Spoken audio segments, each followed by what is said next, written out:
Axial UMG10 kit. This thing was kind of a pain to put together. I'll explain that when we start digging into it. Stick around, this is going to be interesting.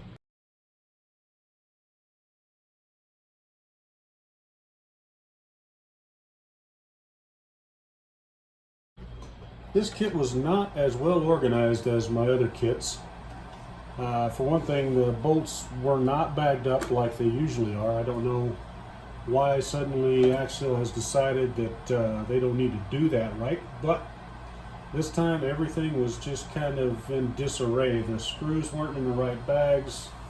The post mounts down here were in a completely separate bag from everything else. It was actually in with all of the dollhouse features that go on the cab. And if you've never built one, you don't know what these things like or look like. You will look for them for a while before you figure out that they're actually still in the box in the other bag. Aside from that, this thing actually has a lot more in common with the Jeep Cherokee kits than it does with the builder's kits. You guys know I've built both. This one has the bigger transmission. This transmission actually went together better than any of the other transmissions like this I've built. I built, I think, 6 of them now, maybe 7. And this one was the smoothest of them all. Right now I'm running a 55 turn motor in there. It's got a lot of bottom end. And I'm still running the stock Axial stuff because these things don't generally let me down. They're not super programmable. They're not super anything. But they're super hardy and they last a good long time. I think I've had to replace one of these in all this time. Battery's done charging.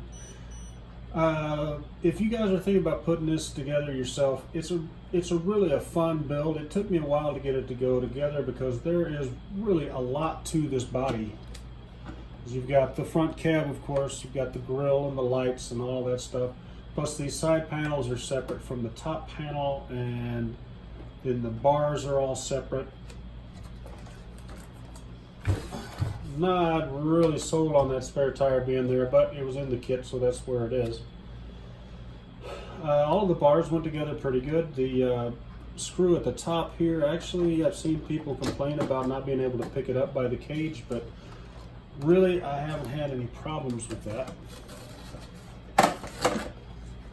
The keeper pins go in from the bottom like that, but you got to make sure you have the pin in the right direction, otherwise it won't go in there. Like that. It's got the gray covers on the one-piece axles, but it does have the 2-piece locker in the front. The ring gear and the locker are actually separate pieces, so you actually get to put those together. It's more like the Cherokee than the build your own kit. But once you get that screw on the top, you can pick this thing up by the cage. There's 6 screws, 2 at the bottom here, 2 in the center, 2 there, and 1 on the bottom over there. So there's 6 screws on the bottom and 1 on the top for a total of 7. And that actually is pretty strong. It doesn't flex near like some of the other bodies I've got. The mirrors are kind of neat. They fold in. They've got the O-ring on the inside with the keeper and all of that stuff, so that's not really going to be a problem as far as breaking those off. Because when you decide to crawl, you better just fold that monkey in there like that. On the other side, we've got the snorkel. That was actually pretty neat. I haven't done my interior yet because I haven't figured out what I'm going to do with it yet. It comes with the windshield wipers that go here, and I haven't put those on either because they actually hold the interior in place. This thing is pretty top heavy. I mean, it's got a pretty good lean angle before it goes all the way over. But once you get that interior in there, you're just adding that much more weight way up high, and I'm not sure I want to do that. This one looks like it'll be a really good crawler. Of course, it's a shorter wheelbase, and that really isn't that big a deal to me. I do really love those wheels. Those are awesome, and these tires feel really good. They're plenty sticky, and they seem to grip pretty well. It's going to be probably another week before I'm able to take this thing out and beat it on the trails because it's been 115 degrees, and today was the first semi-decent day we've had. But of course, I've been busy as I can be trying to get everything cleaned up and trying to finish this truck and everything else going on in my life.